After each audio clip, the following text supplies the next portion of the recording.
Existe un rumor antiguo, una sombra cuya voz cruzó desiertos y palacios hasta convertirse en leyenda. Un pueblo forjado en Gaza que, según algunas crónicas y lecturas antiguas, nació entre cenizas y juramentos, y durante un milenio entró en conflicto con Israel, sembrando temor y también provocando juicio y misericordia en la historia del Señor. Hoy vamos a desentrañar esa historia poco contada y a mostrar cómo pequeñas decisiones humanas, mezcladas con tradiciones y política, produjeron consecuencias enormes en el tejido del pacto. Verás revelaciones que pocos predicadores han conectado y escucharemos cómo pasajes de Génesis, Deuteronomio, Jueces y Samuel se entrelazan con eventos menos documentados por la historia secular. Imagina las dorsales de arena junto a la costa, el olor salado del mar mezclado con humo de sacrificio y el eco de tambores en la noche. Conocerás a líderes y familias concretas, cuya vida mostró tanto valentía como pecado, y comprenderás la tensión moral que definió generaciones. Antes de avanzar, escribe en los comentarios de dónde nos miras, y si es tu primera vez, suscríbete para seguir esta serie que cambiará tu lectura de las Escrituras. ¿Cómo pudo nacer un pueblo así en Gaza y crecer hasta aterrizar los sueños de Israel con miedo y vergüenza? Para entenderlo, volvamos al origen, donde el mar encontraba la roca y un juramento selló una identidad. La historia de su origen comenzó según fuentes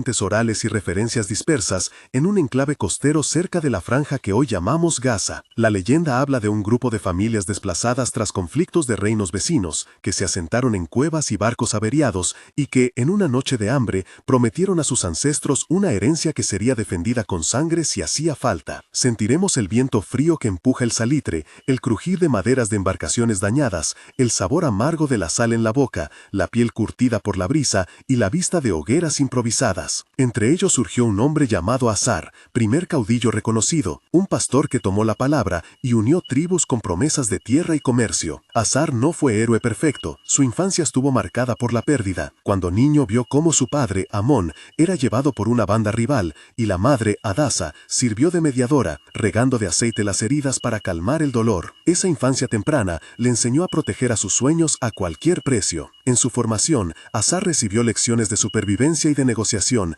aprendió a hablar con marineros fenicios y con beduinos y estudió antiguos ritos que mezclaban ofrendas agrícolas con símbolos marinos. Por último, una pérdida personal, la muerte de su hermana, Miriam, en una incursión, radicalizó su visión. La comunidad debía ser fuerte y temida para no volver a llorar en la arena. Así se conectó su pasado con el conflicto actual. La necesidad de seguridad y la herida de abandono se transformaron en una identidad que justificaba el uso de la fuerza y la creación de alianzas oscuras. El relato de su establecimiento muestra una ciudad litoral que no era una sola fortaleza sino un mosaico de barrios. La ciudad de las redes donde los pescadores vendían salazón. La colina de los tambores donde los ancianos se reunían para deliberar. El mercado de las especias que atraía comerciantes de Tiro y Egipto, y el barrio del altar donde se mantenían prácticas religiosas recurrentes. Vemos plazas llenas de barro, carretas embadurnadas de arcilla y tiendas bordadas con motivos marinos. Los comerciantes como Tobías y Rafí trajeron aceite y alabastro. La mercader Mina organizó rutas con caravanas internas. El sastre Eleazar creó estandartes que ondeaban en la brisa. El juez local, Asriel, mediaba disputas, y la maestra Liora enseñaba a los niños a leer signos y nombres de antiguos dioses. La prosperidad llegó por el comercio, por el control de rutas costeras y por la capacidad de crear redes de familia que se interdependían. Sin embargo, esa misma prosperidad permitió compromisos políticos,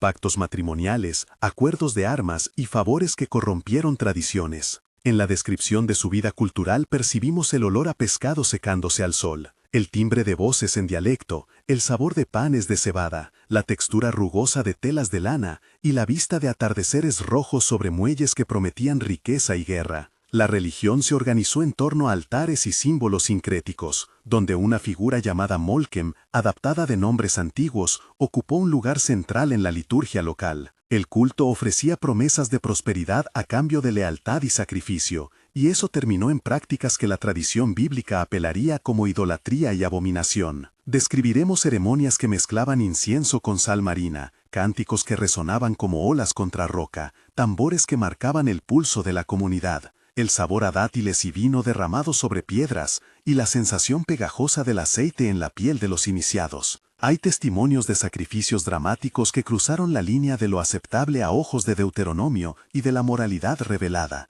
y las Escrituras hablan con dureza sobre prácticas que atrajeron el juicio del Señor. Así dice el Señor en relatos proféticos que condenan la sustitución del pacto por costumbres paganas. Entre los líderes religiosos destacan personajes concretos: el sumo sacerdote Nabal, que afirmó recibir visiones en sueños; la sacerdotisa Quesia, que administraba oráculos; el anciano Hanún, que registraba votos en tablillas; la joven Rahab, que cuidaba los surtidores de aceite sagrado; y el escriba Elihud, que copiaba tradiciones antiguas. El primer contacto con Israel fue tenso y cargado de legal. Los delegados vinieron a negociar límites y pastos, y se enfrentaron a preceptos que Deuteronomio impone sobre naciones vecinas. En una audiencia relacionada con tributos y paso de caravanas, un escriba israelita citó Deuteronomio para reclamar abstención de prácticas que perviertan el culto. La tensión fue palpable. Algunos gasitas se mostraron desaforados, otros intentaron pactar. Hubo un diálogo público entre Azar y un emisario hebreo, Yehiel, que mostró la fisura moral.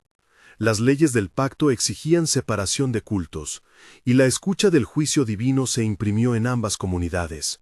La soberanía de Dios y el reclamo de justicia surgieron en argumentos que acabaron sin acuerdo y sembraron resentimiento. Llegó luego un periodo equivalente a la era de los jueces, con ciclos de opresión y liberación. Historias de saqueos por bandas próximas humillaron al pueblo de Israel y, según la narrativa que aquí reconstruimos, el pueblo nacido en Gaza se aprovechó de los vacíos de poder para asentar su presencia militar en pasos estratégicos. Surgió entonces una figura libertadora en Israel, una mujer llamada Débora, y un líder en Gaza, Azarías, cuyo voto imprudente cambió el curso de una campaña. En una escena intensa, Azarías y su consejero Tobías discutieron una promesa de guerra y paz que culminó en un voto público. El diálogo entre ellos se alargó con intercambios cargados de emoción. Azarías: si Dios nos da la ciudad, no regresaremos sin firmar un juramento que asegure la herencia. Tobías: ¿a qué precio, mi señor? Ya vimos niños, vimos fuego. Azarías: a cualquier precio, la tribu no puede desvanecerse. ¿Y las mujeres y las ofrendas? ¿Qué decimos a los ancianos? Azarías: decimos que la soberanía nos ampara. ¿Temes perder la gloria más que dar misericordia? Azarías: la misericordia vino con paz, y la paz exige control. ¿Control con juramento? ¿Con sangre? Azarías: si es necesario, con sangre. Tobías: entonces que Dios te juzgue. Ese intercambio muestra la dinámica de voto, orgullo y ceguera que recuerda el voto de jueces, aunque con rostros nuevos. La tensión moral creció cuando el voto incluyó ofrendas extremas y la comunidad se fracturó entre quienes pedían arrepentimiento y quienes exigían cumplimiento estricto. La transición a la monarquía y las grandes caídas morales amplificaron el conflicto. Surgieron reyes con ambición y con debilidad, como el rey Ismael de Israel y el comandante Joab ben Rafi en Gaza, y ambos protagonizaron campañas y escándalos que marcaron generaciones. Un episodio decisivo narró la seducción del poder. El rey Ismael, mirando la ciudad costera, deseó su gloria y buscó la alianza de Azarías. La conversación entre el rey, su general y una concubina llamada Batia se desplegó en varios actos. Diálogo principal de esta sección, extendido y cargado de culpa, con 10 intercambios que muestran la caída. Ismael: trae a la mujer que vi en la terraza, la quiero junto a mi mesa. Joab: mi señor, es esposa de un hombre leal. Urián: ¿qué harás? Ismael: la quiero, no me interrumpas. Joab: ¿y su marido? Es un soldado en campaña. Ismael: que la guerra lo consuma fuera de mi vista. Joab: ¿ordenarás que lo pongan en la primera línea? ¿Derramarás su sangre por tu deseo? Ismael: si así es, será por la gloria del reino. Joab: esto dañará nuestra herencia. Ismael: la gloria justifica los medios. Joab: el pueblo hablará de tu pecado. Ismael: callará porque temo la conjura. Joab: ¿le temes? Más al rumor que a Dios. Ismael: tengo que mantener la corona. Joab: entonces que tu corona pese sobre tu alma. Estas líneas evidencian cómo el deseo del rey llevó al asesinato encubierto y al derramamiento de sangre, replicando la caída moral que incorpora la narrativa bíblica de David y Betsabé, pero con nombres nuevos y consecuencias políticas diferentes. Los sentidos se mezclan en esta escena. el salado del sudor en la frente del soldado, el metal frío de la lanza, el olor a pan quemado en la cocina real, el sonido apagado de pasos nocturnos que conducen a la traición y el sabor amargo de la complicidad. A medida que se multiplicaron guerras y pactos rotos, la influencia de profetas emergió para advertir y confrontar. Profetas locales como Yair y visitas de profetas reconocidos que eran ecos de Jeremías y Ezequiel llamaron al arrepentimiento y anunciaron juicios. En plaza se proclamó, «Así dice el Señor», y la gente se dividió entre los que quisieron escuchar y los que cerraron sus oídos por orgullo. Se narran oráculos que anunciaron exilio y castigo, acusaciones de idolatría, de tratos con reinos paganos y de quebrantar el pacto. Personajes secundarios como la profetisa Naomi, el escriba Ben-Hadad, el mercader Efrén, la anciana Shulamit y el capitán Uriel aparecen como testigos y actores de estas tensiones.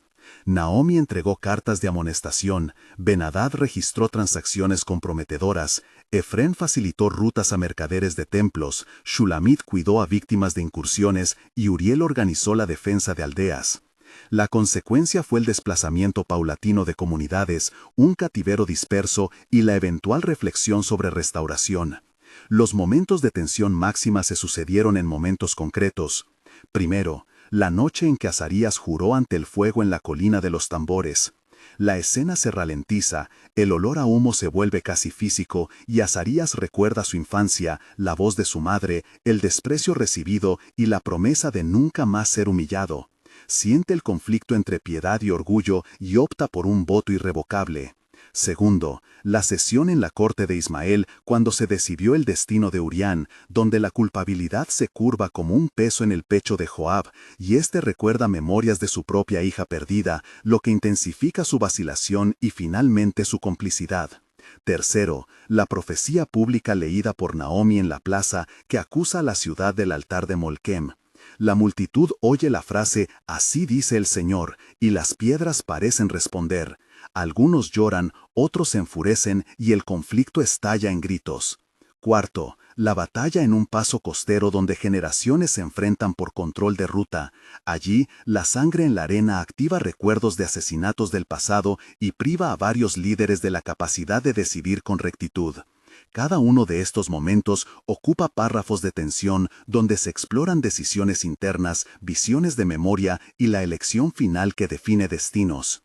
En medio de la tragedia aparecen señales de misericordia y posibilidades de restauración. Varios profetas anunciaron puertas de arrepentimiento y ofrecieron caminos de reconciliación bajo la soberanía del Señor. Se habló de restituciones, de quitar ídolos de altares y de restaurar el pacto con actos de humildad. La palabra restauración surgió en cartas y en reuniones nocturnas donde ancianas como Shulamit y jóvenes como Liora persuadieron a comunidades enteras para devolver pertenencias arrebatadas, perdonar deudas y cerrar templos paganos. Estas acciones, tímidas pero reales, mostraron que ninguna historia está totalmente sellada sin la posibilidad de arrepentimiento y restauración. Aplicando la lección para hoy, queridos hermanos y hermanas, vemos que concesiones a idolatría en nombre de prosperidad, decisiones de seguridad que sacrifican misericordia y juramentos que se hacen por orgullo generan consecuencias duraderas. La Escritura en Jueces y en Samuel nos recuerda que la soberanía de Dios exige fidelidad del corazón más que apariencias, que el juicio viene sobre quienes desvían la tradición y que la misericordia siempre llama al arrepentimiento. Si hoy enfrentamos tentaciones similares en nuestras instituciones o familias, que aprendamos a priorizar el pacto y a escuchar la voz profética que llama a restaurar lo quebrantado. Un momento para comentar. ¿Qué habrías hecho tú en el lugar de Azarías cuando la mitad de su gente pedía paz y la otra guerra? Empieza tu comentario con «yo habría» y comparte tu reflexión. Tus palabras pueden ayudar a otros y serán leídas con atención. Un mes después de los eventos más duros, la narrativa mostró cambios medibles. Mercados reabrieron en condiciones nuevas, Azarías fue desplazado por una junta de ancianos que incluía a Mina y a Elihud. Algunas familias restituyeron objetos y la comunidad empezó a retirar imágenes de los altares de Molquem. La prensa oral local comenzó a registrar testimonios testimonios de arrepentimiento y la voz de profetas itinerantes recorrió aldeas pidiendo misericordia. El capitán Uriel, que antes organizaba redadas, declaró que se sometería a juicios públicos y entregó listas de transacciones sospechosas a Ben-Hadad, que fue enviado a estudiar leyes en Jerusalén. La economía se estabilizó, aunque las heridas permanecían, y la sensación fue de una tregua frágil, sostenida por acuerdos escritos y por un nuevo respeto por la tradición que evitaba idolatrías. 3 meses después, los cambios se hicieron más tangibles. Escuelas reconstruyeron programas donde se enseñaba historia y teología desde una perspectiva de pacto. Liora lideró sesiones de reconciliación intercomunitaria que incluyeron a excombatientes y a víctimas. Una comisión formada por Asriel, Naomi, Tobías, Rafi y una representante de Jerusalén redactó un documento público que declaraba la abolición de ciertas prácticas abominables y proponía restituciones económicas. Varias familias afectadas recibieron compensaciones y algunos líderes fueron juzgados públicamente según criterios inspirados por Deuteronomio y por las enseñanzas de profetas. Se multiplicaron actos de restauración. Altares fuera de la ciudad fueron demolidos y sus materiales dedicados a obras de caridad. Surgieron obras de bienvenida para huérfanos. Los ancianos que habían sido testigos de violencia organizaron jornadas de memoria y arrepentimiento. 6 meses después, la transformación mostró frutos concretos y puertas abiertas. Un proyecto de intercambio comercial con ciudades vecinas se firmó por la mediación de Mina y Efrén, y varias rutas antes cerradas se abrieron con acuerdos que incluían cláusulas de respeto religioso. La comunidad instituyó un tribunal de reconciliación con jueces como Asriel y la profetisa Naomi, y estableció escuelas de oficio para jóvenes excombatientes.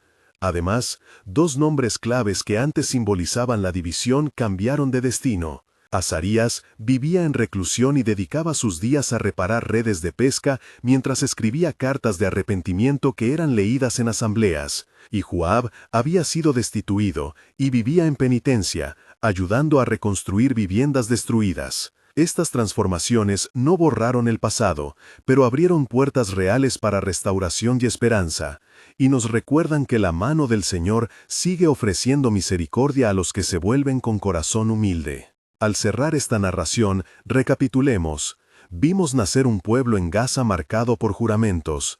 Vimos cómo la prosperidad y la política dieron lugar a idolatrías y violencia. Observamos caídas morales que recuerdan a personajes de Samuel y Jueces, y fuimos testigos de profetas que llamaron al arrepentimiento, y de comunidades que, lentamente, emprendieron caminos de restauración. La lección es clara para nuestra vida hoy. Concesiones aparentemente pequeñas pueden corroer la fe colectiva, pero la misericordia de Dios siempre ofrece un camino de retorno. Que el Señor nos conceda ojos para ver nuestras propias idolatrías, valor para confesar y practicar restitución, y la gracia para caminar en restauración. Si esta historia tocó tu corazón, suscríbete para seguir explorando relatos que combinan historia, fe y aplicación práctica. Comparte este video con alguien que valore la reflexión bíblica y deja un comentario con tu respuesta a la pregunta que planteamos. Que la paz del Señor y su misericordia te acompañen, y recuerda que ninguna historia está cerrada cuando haya arrepentimiento y voluntad de restaurar.